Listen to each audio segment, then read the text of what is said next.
પ્રવાહ વિદ્યુત ચેપ્ટરની અંદર ગુજકેટ બોર્ડની એક્ઝામ તથા નીટની એક્ઝામ માટે ઉપયોગી એમસીક્યુની ચર્ચા કરીશું। બે અવરોધોને એ શ્રેણીમાં બી સમાંતરમાં જોડેલા છે। જો આ બંને જોડાણો માટે સમતુલ્ય અવરોધ 9 ઓમ અને 2 ઓમ હોય તો બંને અવરોધો કેટલા મૂલ્યના હશે? તો શ્રેણી જોડાણમાં સરવાળો થાય છે R1 + R2 = 9 અને સમાંતર માટે સૂત્ર થશે R1 R2 / R1 + R2 = 2। તો આની અંદર R1 + R2 ના સ્થાને 9 મૂકતા, જેથી R1 × R2 = 1/8 ઓમેગા। હવે આ પદ સેટ કરીશું કંઈક આવી રીતે, R1 - R2 નો વર્ગ =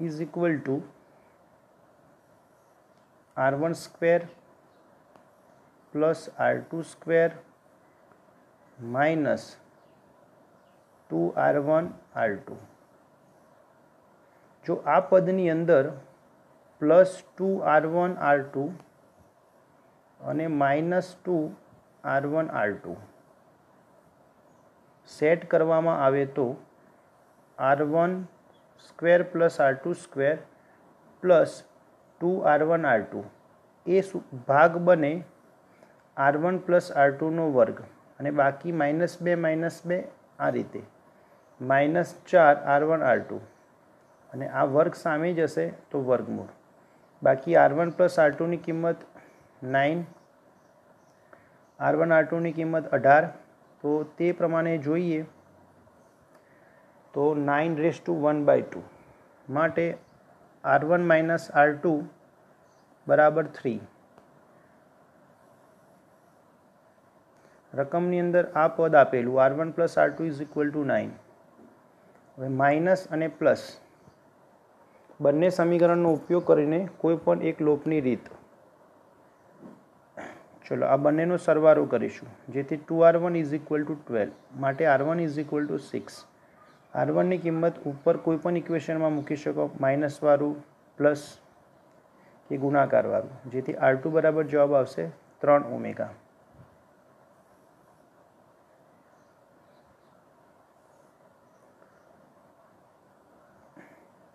મિત્રો, શરૂઆતના કેસમાં એવું માની લેવાનું કે ડોટેડ લાઇન નથી, તો એ પ્રમાણે વિચારીએ તો ACDEFB તેને શ્રેણીમાં કહી શકાય।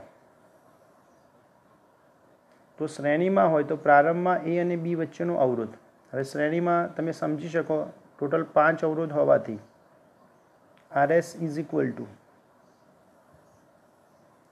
1 + 1 એટલે ટોટલ થશે 5। આનો બીજો કેસ, બીજા કેસમાં વાત કરી કે C અને E ની વચ્ચે અવરોધ સેટ કરીશું 1, તે જ રીતે D અને F ની વચ્ચે એક અવરોધ સેટ કરીશું। તો માત્ર C, E, F અને D એટલે કે આટલા વિભાગની અંદર વ્હીટસ્ટોન બ્રિજ લાગુ પડે છે, એટલે કે આ વચ્ચેનો ભાગ નીકળી જશે વ્હીટસ્ટોન બ્રિજની શરત પ્રમાણે। તો હવે તમે જોઈ શકો કે CEF શ્રેણી એટલે 1 + 1 2, તે જ રીતે CDF શ્રેણી 1 + 1 એટલે 2, 2 2નું સમાંતર થાય 1, માટે 1 પછી આખાનું 1 પ્લસ આનું 1 એટલે ટોટલ 3। તો બીજા કેસમાં અહીંયા વાત કરેલી છે કે બીજા કેસમાં A અને B વચ્ચેનો સમતુલ્ય અવરોધ થશે 3। ફરીથી એકવાર જોઈએ બીજા કેસમાં કેવી રીતે બને, કે આ ભાગની અંદર વ્હીટસ્ટોન બ્રિજ સેટ કરીશું, એટલે કે E અને D વચ્ચેનો અવરોધ કોમન થયો, આ આજુબાજુના અવરોધનો ગુણોત્તર લઈશું એટલે 1/1 1/1 એટલે આ વચ્ચેવાળો અવરોધ નીકળી જશે। CEF શ્રેણી, CDF શ્રેણી એટલે 1 + 1 એટલે 2, 1 + 1 એટલે 2, 2 2નું સમાંતર થશે પાછું 1 એટલે 1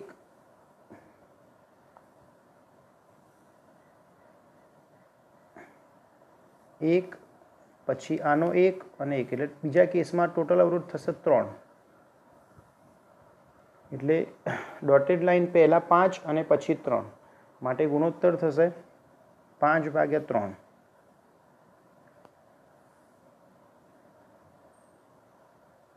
આકૃતિમાં દર્શાવેલ પરિપથમાં એ અને બી વચ્ચેનો સમતુલ્ય અવરોધ. મિત્રો, એ પરના વોલ્ટેજ પ્લસ ગણી લઈશું, બી પરના માઇનસ સમજવા માટે, અને ડી પરના ધારો કે સમજવા માટે V1. હવે આ જગ્યાએ વોલ્ટેજ પ્લસ. હવે આ કનેક્ટિંગ વાયર કહીશું એથી માંડીને ઈ સુધી, એટલે ઈ માટે પણ તમે પ્લસ ગણી શકો, જેથી આ ફિગરને સરળ રીતે આ પ્રમાણે રજૂ કરી શકાય. એ અને ડી વચ્ચે અવરોધ સ્મોલ r, તે જ રીતે ડી અને ઈ વચ્ચે 2r તો 2r, પછી ઈ અને બી વચ્ચે તો ઈ અને બી એટલે કે 3r, અને બી અને ડી r. તો r અને 2rનું સમાંતર, તેની સાથે rનું શ્રેણી, અને 3નું 3r સાથે સમાંતર. ફરીથી એકવાર r અને 2r સમાંતર, એનો જે જવાબ આવે એ r સાથે શ્રેણી, એ 3નો જે જવાબ આવે એ 3r સાથે સમાંતર. ત્યારે ફાઇનલ જવાબ બની જશે જે 15r/14.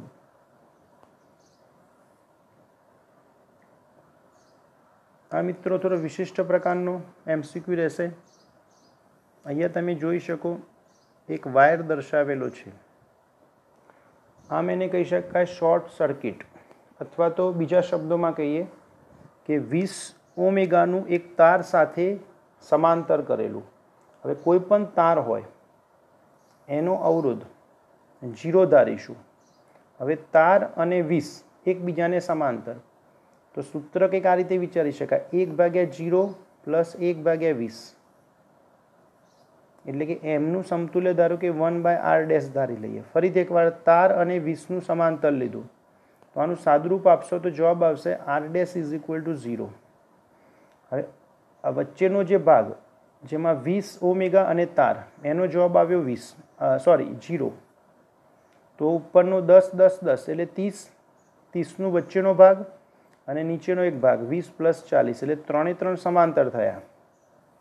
તો ઉપરના 30, વચ્ચેનો 0 અને નીચે 60, તો એ બધાનું સમાંતર કરીશું તો ફાઇનલ આન્સર આવશે 0. આમાં વેરાયટી શું હતી એ ખાસ જોવાની રહેશે કે જ્યારે કોઈ અવરોધ સાથે આ પ્રમાણે કેબલ જોઈન્ટ કરેલો હોય તો એ કેબલ અને અવરોધનું સમાંતર જોડાણનું સૂત્ર લગાવીને જો કામ કરીએ તો 0 જવાબ આવશે. ખાસ યાદ રાખવું કે આવો કોઈ વાયર લગાવેલો હોય તો વાયરનો પોતાનો અવરોધ 0, અને પછી કેલ્ક્યુલેશન કરશો તો સ્ટેપ બાય સ્ટેપ તમને જવાબ મળશે. તાર અને 20નું સમાંતર એટલે 0, પછી ટોટલ 3 3 ભાગ એકબીજાને સમાંતર, તો ઉપરમાં 10 + 10 10 એટલે 30, અને નીચે 20 40 એટલે 60, એટલે 30 60 અને 0નું સમાંતર કરીશું.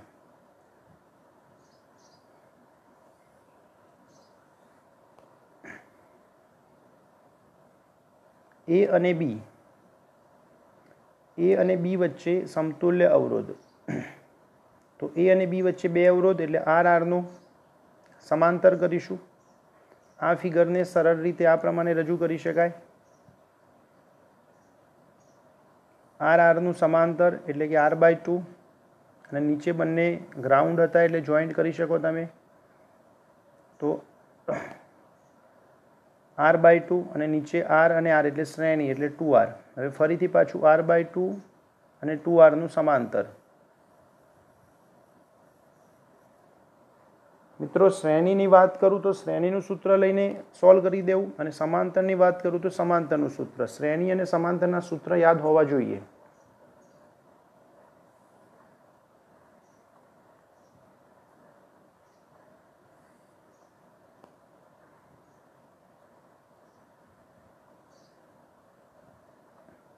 નીચે આપેલ પરિપથમાં 2 કિલો ઓમ અવરોધમાંથી પસાર થતો પ્રવાહ. તો સૌપ્રથમ 4 અને 2નું શ્રેણી, 4 અને 2નું શ્રેણી 3 સાથે એટલે 4 2 6 પણ વિચારી શકો 6 કિલો ઓમેગા એનું 3 સાથે સમાંતર એટલે કે એનો જવાબ આવ્યો 2 કિલો ઓમેગા એનું 6 સાથે સમાંતર એટલે ફાઇનલ અવરોધ આવ્યો 8 કિલો ઓમ. ફરીથી એકવાર 4 અને 2નું શ્રેણી 4 2 6 6નું 3 સાથે સમાંતર તો આ એનું કેલ્ક્યુલેશન 2 કિલો ઓમેગા. હવે 2 અને 6નું પાછું શ્રેણી એટલે 8 ઓમના નિયમ પરથી ગણી શકાય I બરાબર V બાય R. તો V વોલ્ટેજ આપેલા તમને 72 અને અવરોધ 8 ગુણ્યા 10ની અહીંયા મિત્રો +3 લઈશું. અહીંયા નીચે +3 ઉપર જશે એટલે માઇનસ અહીંયા -3 અહીંયા +3 એટલે પ્રવાહ આવશે 9 મિલી એમ્પિયર.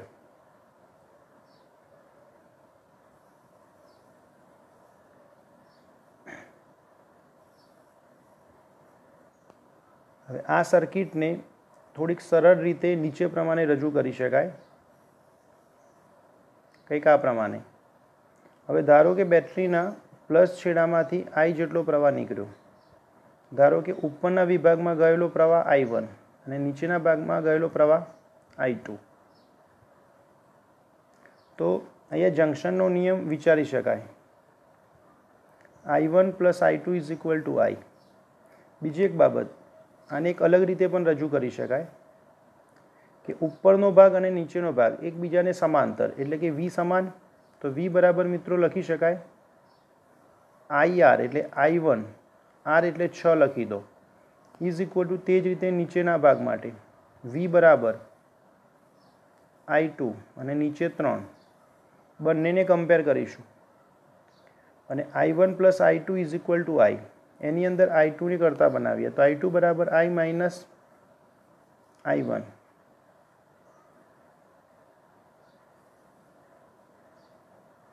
I1 I2ની કિંમત આ જગ્યાએ મૂકીશું.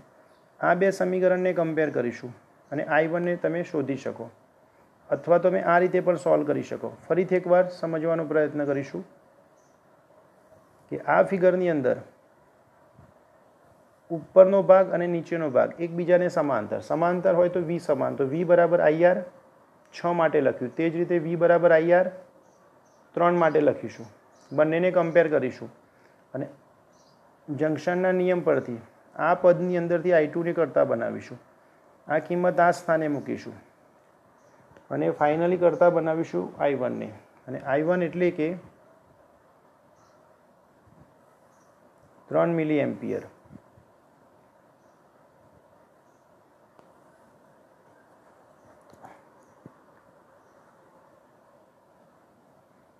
બે ઓમના અવરોધ સાથે બે એક સમાન કોષોને શ્રેણીમાં કે સમાંતરમાં જોડતા જો 2 ઓમના અવરોધમાંથી વહેતો પ્રવાહ સરખો હોય એટલે એક મહત્વની કન્ડિશન પ્રવાહ સમાન હોય અને અવરોધ જોઈન્ટ કરીશું 2 ઓમેગા શ્રેણી અને સમાંતર બે એક સમાન કોષો એટલે 2 કોષ લઈશું. હવે શ્રેણી જોડાણમાં પ્રવાહ હવે ઓમના નિયમ પરથી I બરાબર સિમ્પલ વિચારીએ E બાય R. હવે તમને યાદ હોવું જોઈએ કે સેલ ઇન સિરીઝ. હવે સિરીઝમાં હોય તો આનો સરવાળો થાય. શું થશે સરવાળો? હવે કેટલા સેલની વાત કરી? 2 એક સરખા. હવે સિરીઝ હોય હવે માનો કે એવા n ધારી લઈએ તો NE લખાશે અને R અવરોધ કેપિટલ R બરાબર તમને આપેલા 2. આંતરિક અવરોધ આપણને ખબર નથી NR. તો શ્રેણી જોડાણમાં યાદ હોવું જોઈએ કે સૂત્ર એનું હતું R1 + R2 એટલે n અવરોધ હોય તો NR લખાય એટલે n બેટરી હોય. તે જ રીતે સમાંતર જોડાણ માટે યાદ હોવું જોઈએ કે દરેકનો સમતુલ્ય EMF E અને RP = R/N. ફરીથી એકવાર શ્રેણી જોડાણ માટે NR લખીશું અને સમાંતર માટે લખીશું R/N. શ્રેણી માટે કુલ EMF થાય NE અને સમાંતર માટે કુલ EMF E થશે, કારણ કે સમાંતર જોડાણમાં દરેકના વોલ્ટેજ એક સમાન હોય. રકમમાં લખેલું સરખો પ્રવાહ સમાન હોય માટે I1 બરાબર I2. થોડું સાદુરૂપ આપીશું. બંને બાજુથી n-1 કેન્સલ માટે R બરાબર R અને R બરાબર 2 આપેલા, જેથી સ્મોલ r બરાબર થશે 2 ઓમેગા. આ પણ મિત્રો ખૂબ ઇઝી સવાલ કે 10 અને 20નું શ્રેણી કરીશું. અલગથી પણ સોલ્વ કરી શકો.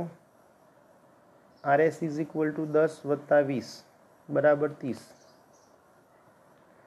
ઓમના નિયમ પરથી I બરાબર V બાય R, I બરાબર V બાય RS, એટલે પ્રવાહ થશે 10 ભાગ્યા 30.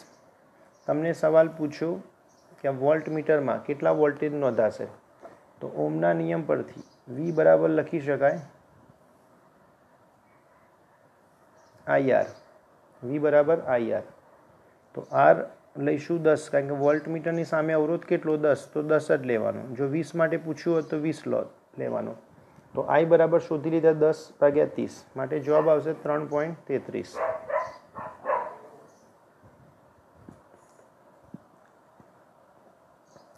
.5 વોલ્ટ EMF અને 1 ઓમ આંતરિક અવરોધ ધરાવતા 3 વિદ્યુત કોષોને એકબીજા સાથે સમાંતર જોડતા પરિણામી. હવે આની અંદર જોડાણની વાત કરી સમાંતર. હવે સમાંતર જોડાણ હોય તો દરેકનું સમતુલ્ય EMF એક સમાન હોય છે, માટે જવાબ આવશે 1.5 વોલ્ટ.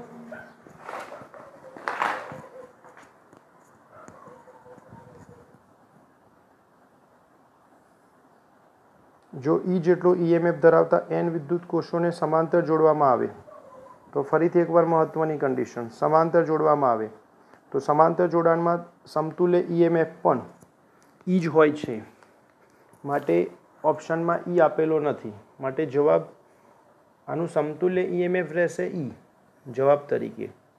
પરંતુ જોઈ શકાય એની અંદર E બાય n, એટલે આ પણ ખોટો જવાબ. આમાં E આપેલો જ નથી, માટે કહી શકાય ઉપરમાંથી એક પણ નથી.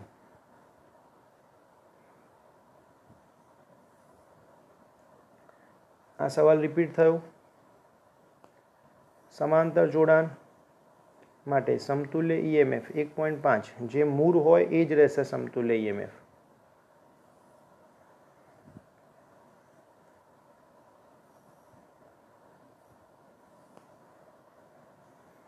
સમાન EMF E અને સમાન આંતરિક અવરોધ R ધરાવતા n વિદ્યુત કોષોને અવરોધ R સાથે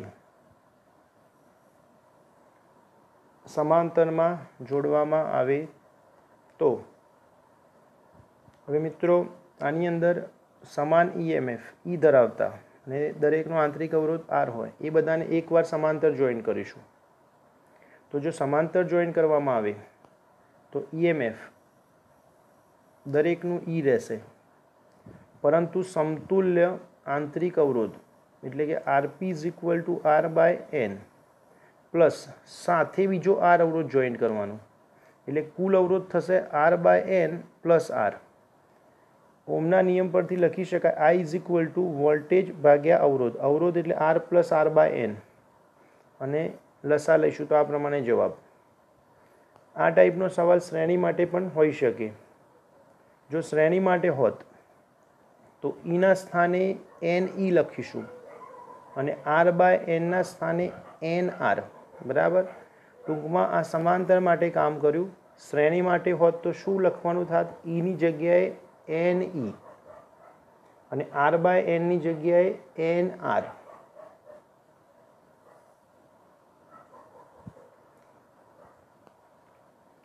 મિત્રો તમે આ થિયરી ભણી ગયા?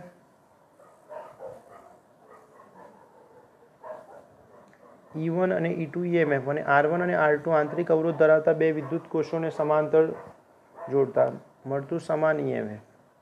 એટલે થિયરી પરથી સીધું સૂત્ર રહેશે, યાદ હોવું જોઈએ.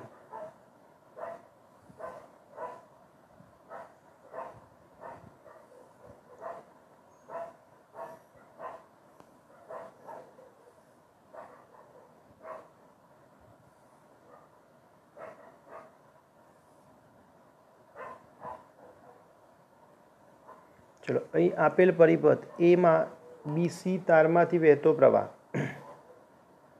તો વ્હીટસ્ટોન બ્રિજ જ્યારે પાંચ કે પાંચથી વધારે જ્યારે અવરોધો જોવા મળે અને શ્રેણી અને સમાંતર ન સમજાતું હોય તેવા કેસમાં પ્રયત્ન કરી શકાય વ્હીટસ્ટોન બ્રિજ હોઈ શકે. હવે સીધું વિચારવું હોય તો B અને C વચ્ચેનો અવરોધ કોમન થઈ ગયો, તો બીની આજુબાજુના અવરોધ એટલે 100/200 અને Cની આજુબાજુના 100/200 એટલે બંને બાજુ ગુણોત્તર સમાન થયો, તો આ અવરોધ નીકળી જશે. અને સવાલ તમને પૂછ્યો BC તારમાંથી વહેતો પ્રવાહ. હવે આ અવરોધ જ ન હોય તો વ્હીટસ્ટોન બ્રિજના સિદ્ધાંત પ્રમાણે ગેલ્વેનોમીટર આવર્તન 0 બતાવે, એટલે એ ભાગની અંદર વહેતો પ્રવાહ 0. અથવા તો તમે આ રીતે સરળ ફિગર દોરીને પણ કહી શકો કે વ્હીટસ્ટોન બ્રિજના સિદ્ધાંત પ્રમાણે અથવા સંતુલન સ્થિતિમાં હોવાથી આ ભાગની અંદર વહેતો પ્રવાહ 0 થશે.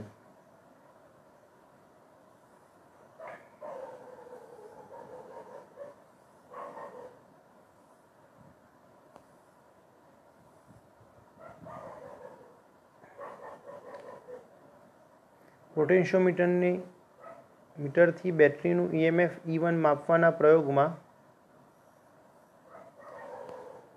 મુખ્ય પરિપથમાં E2 EMF વાળી બેટરી વાપરવામાં આવે છે, જ્યાં હવે જેનું EMF માપવાનું હોય એ બેટરી E1 અને મુખ્ય બેટરી E2. તો થિયરી તમે ભણ્યા હશો તો તમને યાદ જ હશે કે જે મુખ્ય બેટરી હોય એનું EMF વધારે જ હોવું જોઈએ, એટલે થિયરી બેઝ સવાલ રહેશે.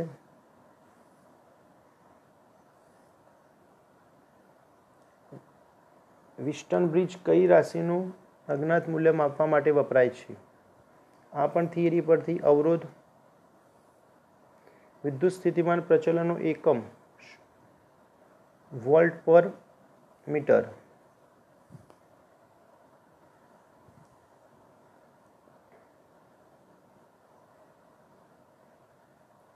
E1 અને E2 જેટલા EMF વાળા બે કોષોના EMFની સરખામણી કરવાના પોટેન્શિયોમીટરના પ્રયોગમાં બે કોષોના શ્રેણી જોડાણમાં તટસ્થ બિંદુ 58 સેન્ટીમીટર અંતરે અને વિરોધક સ્થિતિમાં. હવે જો સહાયક અને વિરોધક, સહાયકમાં સૂત્રમાં સરવાળો થશે અને વિરોધકમાં બાદબાકી. તો પહેલા કેસમાં 58 અને બીજામાં 29. હવે ગુણોત્તર લઈ લઈશું અને સાદુરૂપ આપીશું, તો E1/E2 જવાબ આવશે 3/1. કંઈ ખાસ રોકેટ સાયન્સ નથી. પહેલા કેસમાં સહાયકમાં 58 અને વિરોધકમાં 29.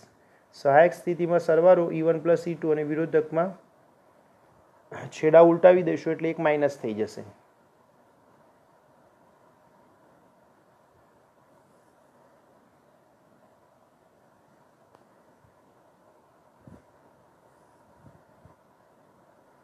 નીચે દર્શાવેલ પરિપથમાં P is not equal to R છે અને સ્વિચ S ઓન અથવા ઓફ હોય ત્યારે ગેલ્વેનોમીટરનું અવલોકન સમાન મળે છે. મિત્રો આના પરથી સમજ પડી જાય. સ્વિચ S ઓન અથવા ઓફ, ચલો આપણે ઓફ ધારી લઈએ. હવે ઓફ ધારી લઈએ તો I બરાબર કેટલા થાય? 0, કારણ કે લખ્યું ઓફ અથવા તો ઓન, બંને કેસમાં સમાન. તો ઓફ હોય ત્યારે 0 બતાવે, તો ગેલ્વેનોમીટરની અંદર પ્રવાહ કેટલો બતાવશે? 0. હવે એક વસ્તુ થશે કે આની અંદર બીજી એક બાબત, હવે સ્વિચ ઓફ વિચારીએ એટલે ઓફ એટલે આ ભાગમાં પ્રવાહ જશે નહીં. તો એ બાબત ફિક્સ થઈ ગઈ. તો જેટલો પ્રવાહ Pમાંથી જશે એટલો જ Qમાંથી જશે, તે જ રીતે જેટલો પ્રવાહ Rમાંથી જશે તેટલો જ Gમાંથી જશે, એટલે આ ભાગમાં પ્રવાહ સમાન. માટે IR = IG.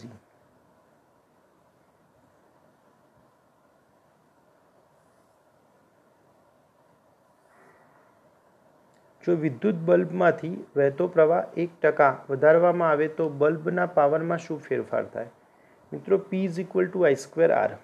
સમીકરણ તમને યાદ હશે, પાવર અને પ્રવાહ વચ્ચેનો સંબંધ.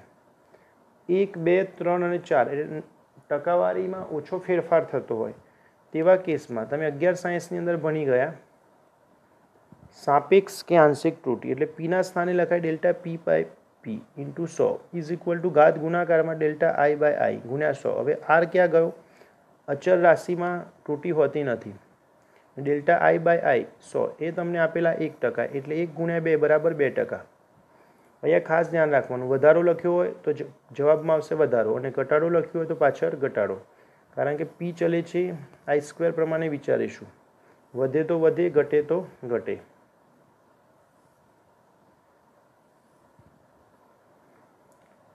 બે અવરોધને અલગ અલગ રીતે વી વોલ્ટેજ સાથે જોડતા પાવર P1 અને P2 મળે છે. જ્યારે બંને અવરોધોને શ્રેણીમાં જોડતા આ જોડાણમાં મળતો પાવર, તો સીધે સીધું સમીકરણ રહેશે